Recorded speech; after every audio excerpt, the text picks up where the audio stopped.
Assalamu alaikum, my dear students. Welcome to lecture number 6 of FPIAC HSSC 1 Computer Science series. In today's lecture, we are going to discuss all about Python input output handling. Basically, input output handling is one of the main building block of any program or any programming language. So in this lecture, we will discuss that how we can take input in Python, how we can show output, and what is the use of evaluate function. And then at the end, we will discuss an activity that basically include all of these functions, that is input, output, and then evaluate function as well. And at the end of this lecture, I will also provide you 5 short question and 5 MCQs according to your board exam perspective from this topic. So let's start the lecture. Okay students, so lecture start करने से पहले हम थोड़ा सा recap कर लेते हैं कि why this input output handling is important in any programming language. हमने बात की थी कि हमारा कंप्यूटर जो है वो आईपीओ साइकिल पे काम करता है, यानी इनपुट लेता है, प्रोसेस करता है और आउटपुट देता है, राइट। सो हम कोई भी प्रोग्राम लिखते हैं तो उसके अंदर तीन तीन मेन चीज़ें यही होती हैं कि इनपुट कैसे लेनी है, प्रोसेसिंग कैसे करनी है और आउटपुट कैसे शो करनी है, राइट। सो प्रोग्रामिंग सीखने से पहले पाइथन के अंदर हम पहले ये सीख लेते हैं कि हम पाइथन के अंदर प्रोग्रामिंग के अंदर किस तरीके से इनपुट लेते हैं और कैसे आउटपुट शो करते हैं। पाइथन के अंदर इनपुट आउटपुट इंतहाई आसान है, आपने जस्ट 2 फंक्शन यूज़ करने हैं, एक इनपुट का फंक्शन है और एक प्रिंट का फंक्शन। अब यहाँ बात आती है कि ये फंक्शंस क्या होते हैं। फंक्शन बेसिकली आपका ग्रुप ऑफ स्टेटमेंट होता है जो कि एक स्पेसिफिक काम करता है, आप जस्ट फंक्शन को कॉल करते हैं और वो काम करता है, राइट। सो ये इनपुट और प्रिंट 2 बिल्ट इन फंक्शन है। बिल्ट इन चीज़ क्या होती है, जो पहले से आपके कंप्यूटर या कंपाइलर की मेमोरी में बनी हुई है, आपने जस्ट उसे यूज़ करना है। तो इनपुट एक फ़ंक्शन है जो कि हम इनपुट के लिए यूज़ करेंगे और प्रिंट एक फ़ंक्शन है जो हम आउटपुट के लिए यूज़ करेंगे। हम ये नहीं बताएँगे इसे कि ये काम कैसे करेंगे, हम जस्ट इन फ़ंक्शन को यूज़ करेंगे, इनपुट के थ्रू इनपुट ले लेंगे और प्रिंट के थ्रू आउटपुट लेंगे, शो कर देंगे, राइट? तो अभी हम ये डिस्कस कर लेते हैं कि इनका सिंटैक्स क्या है और how we can use the input and print function. तो जी स्टूडेंट्स, पहले बात कर लेते हैं प्रिंट फंक्शन की।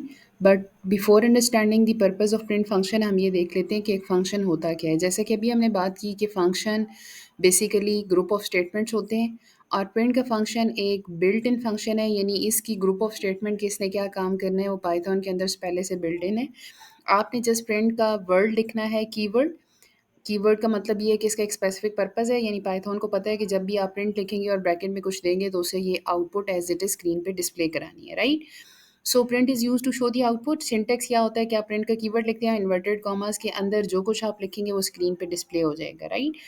अब यहाँ पर जो प्रिंट की स्टेटमेंट है, इसके अंदर हम ब्रैकेट के अंदर दो चीज़ें मोस्टली पास करते हैं, या हम डबल इन्वर्टेड कॉमास के अंदर अपनी स्ट्रिंग पास करते हैं। स्ट्रिंग बेसिकली उस मैसेज को कहते हैं जो आपने डिस्प्ले कराना होता है, और एक हम इन्वर्टेड कॉमा से बाहर लिखते हैं और वो मोस्टली वेरिएबल नेम होता है। यानी लेट्स सपोज मेरे पास एक वैल्यू है x इक्वल्स टू 10, तो अगर मैंने स्क्रीन पे डिस्प्ले कराना है कि स्क्रीन पे लिखा है कि x इक्वल्स टू 10, तो मुझे x equals to as it is screen पे डिस्प्ले कराने के लिए इन्वर्टेड कॉमास के अंदर लिखना होगा, और उसके बाद कॉमा डाल के जो चीज़ हमने लिखनी है वो हम इन्वर्टेड कॉमा से बाहर लिखेंगे। फॉर एग्जांपल खाली x, ठीक है, यानी इन्वर्टेड कॉमास के अंदर भी x होगा और बाहर भी x होगा। जो अंदर x होगा वो एज इट इज़ डिस्प्ले होगा और जो बाहर होगा वो उसकी वैल्यू को डिस्प्ले करेगा। एक और बात आपने माइंड में रखनी है कि जो स्पेसेस होती हैं जो आप टेक्स्ट के अंदर देते हैं प्रिंट की स्टेटमेंट के अंदर, वो एज इट इज़ डिस्प्ले होती हैं, राइट। इसकी एग्जांपल को नेक्स्ट स्लाइड में डिस्कस करते हैं। ओके स्टूडेंट्स, तो आपको सामने स्क्रीन पे कोड नज़र आ रहा है x इक्वल्स टू 10, जैसा कि अभी हमने डिस्कस किया पिछली स्लाइड के अंदर कि हमारे पास जब हमने कोई चीज़ एज इट इज़ स्क्रीन पे डिस्प्ले करानी होती है तो हम इन्वर्टेड कॉमास के अंदर लिखते हैं, और जहाँ हमें वेरिएबल की वैल्यू को डिस्प्ले कराना होता है वो हम इन्वर्टेड कॉमा से बाहर लिखते हैं, राइट। प्लस हमने कहा कि जो स्पेसेस हम देते हैं वो बिल्कुल एज इट इज़ डिस्प्ले होती हैं। तो you can see on the screen, जो आपको साइड पे स्क्रीनशॉट नज़र आ रहा है कि हमने जब इस कोड को रन किया तो हमारे पास x equals to as it is लिखा आया, और जो इन्वर्टेड कॉमा से बाहर x था उसकी जगह उसकी वैल्यू डिस्प्ले हुई जो हमने स्टोर की थी, that was 10, right.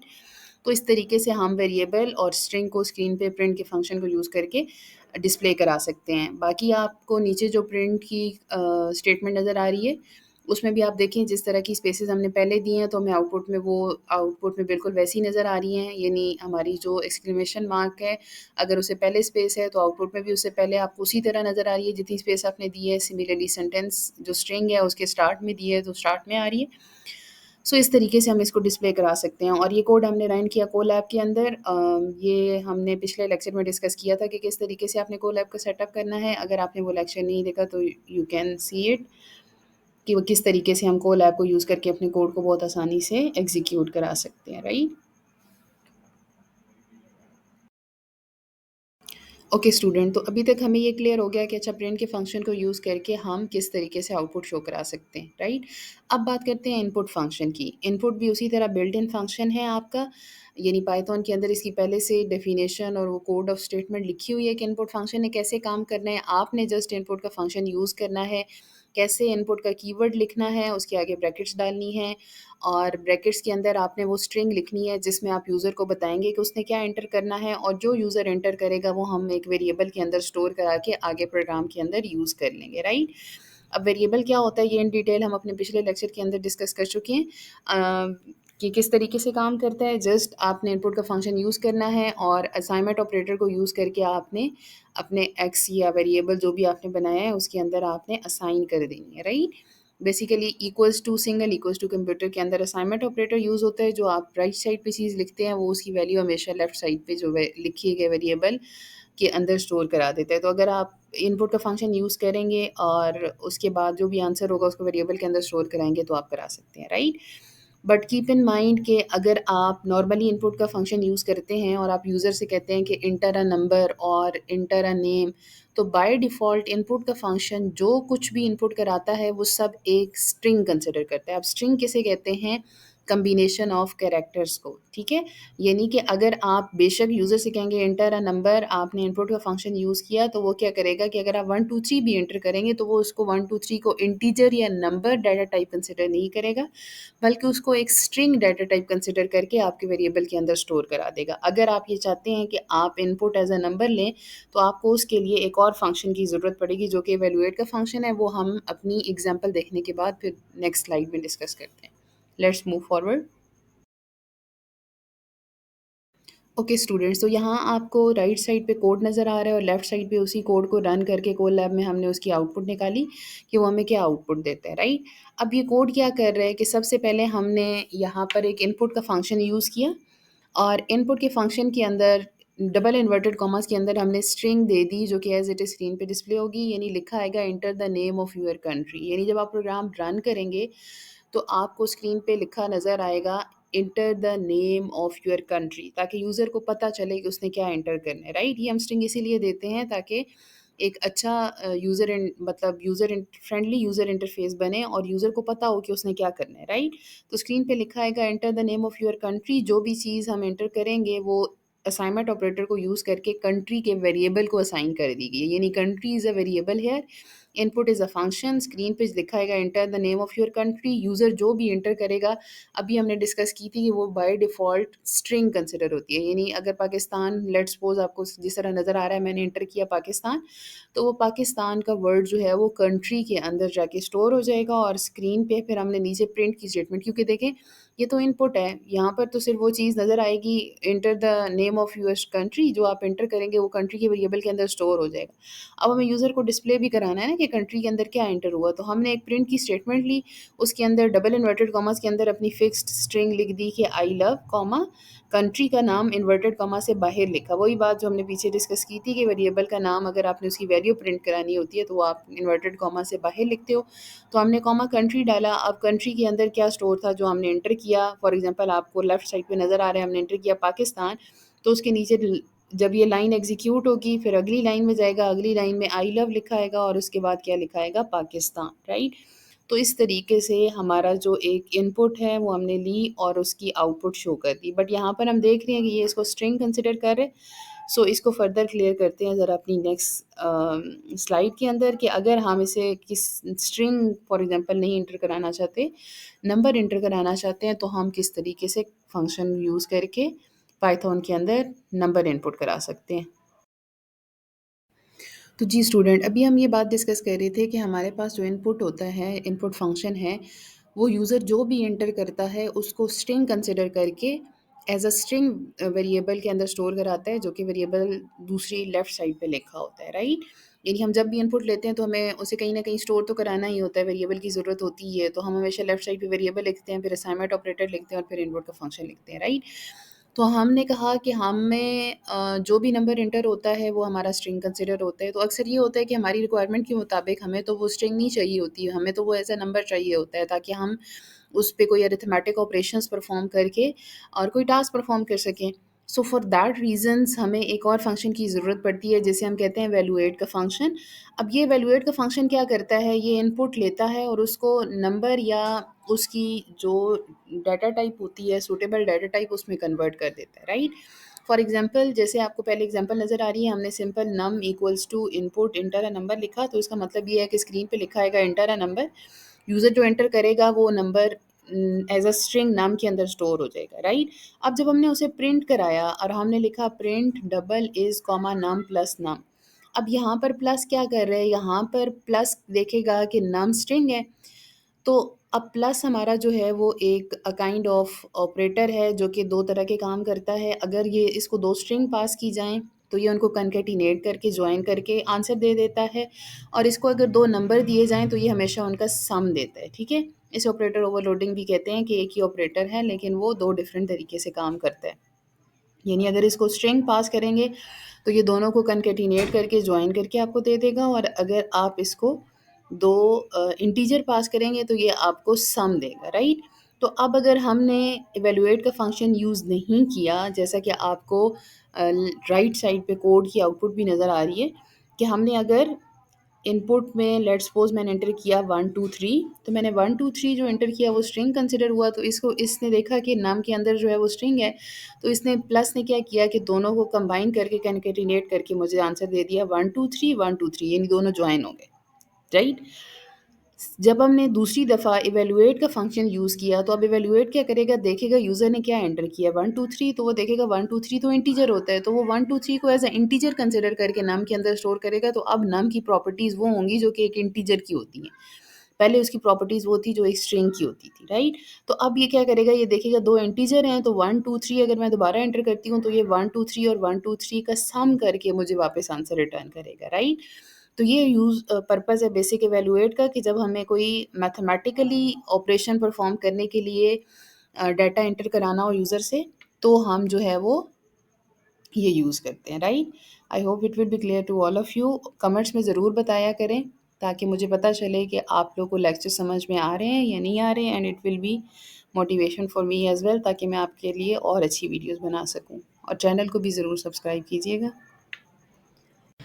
Okay students, तो यहाँ पर एक और फंक्शन जो आपको अक्सर जगह पे नज़र आता है दैट इज़ इंट फंक्शन।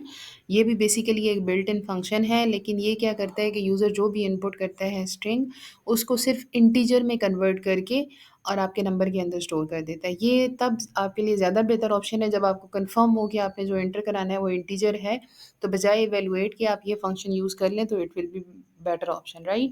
क्योंकि इवैल्यूएट जो है वो पहले डाटा को एनालाइज़ करता है कि कौन सा डाटा एंटर हुआ है। जैसे वो देखेगा कि आपने कोई इंटीजर एंटर किया है, फ्लोटिंग पॉइंट एंटर किया है, कौन सा नंबर एंटर किया है, एंड देन वो फिर उसके अकॉर्डिंग कन्वर्ट करता है, राइट? सो जब आपको कंफर्म हो कि आपको नंबर ही चाहिए तो आप बेहतर ये है कि नम इंटीजर यूज़ कर लें। आपको सामने स्क्रीन पे नज़र आ रहा है, आप सबसे पहले इंट का कीवर्ड लिखते हैं, फिर ब्रैकेट डालते हैं, ब्रैकेट के अंदर आप इनपुट का फंक्शन यूज़ करते हैं और उसके अंदर आप यूज़र से कहते हैं enter a number.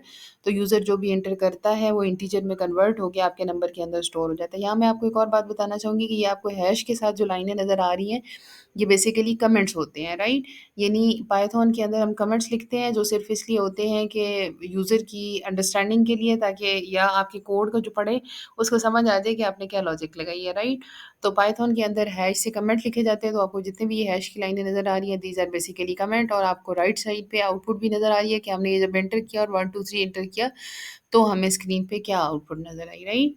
So I hope it will be clear to all of you.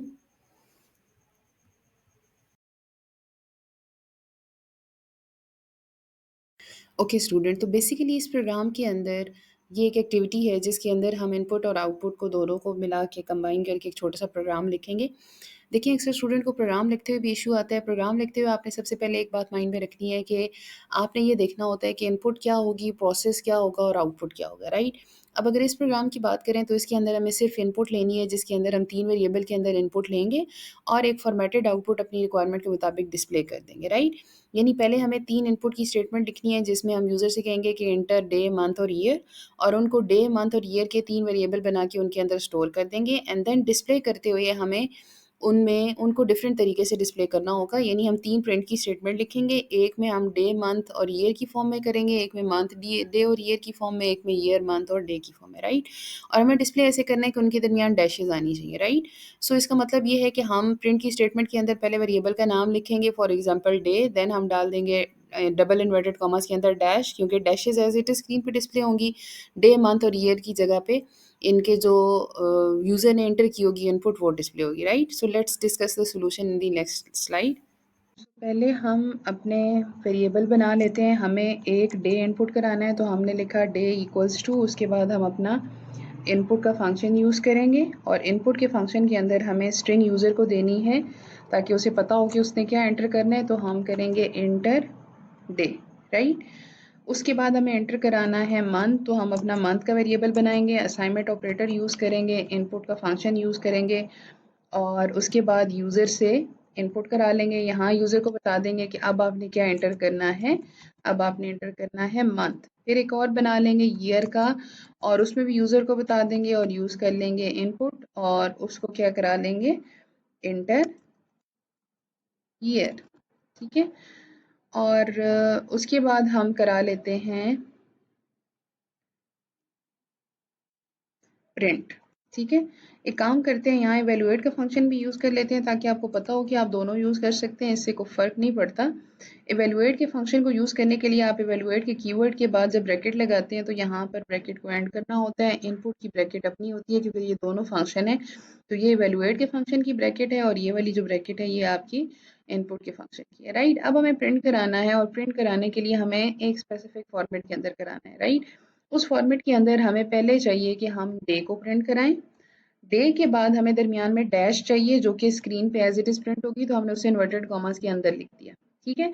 फिर हमें कॉमा लगाना है। जब कोई चीज़ इन्वर्टेड कॉमा के अंदर लिखी जाती है और दूसरी अगली आने वाली इन्वर्टेड कॉमा के बाहर होती है तो दरमियान में ये वाला हम कॉमा डालते हैं, ठीक है? इस कॉमे के बाद हमें क्या करना है, मंथ, तो हम मंथ लिख लेते हैं कॉमा, उसके बाद हमें फिर दरमियान में एक डैश चाहिए तो डैश लगा लेते हैं और उसके बाद हमें कॉमा के बाद क्या चाहिए, ईयर। एक तो प्रिंट ये हो गया, राइट? अब एक काम करते हैं, in order to save our time इसी को कॉपी कर लेते हैं और उसको थोड़ा सा सीक्वेंस चेंज कर लेते हैं। इस सीक्वेंस में हमें पहले प्रिंट कराना है मंथ और फिर हमें प्रिंट कराना है डे, ठीक है?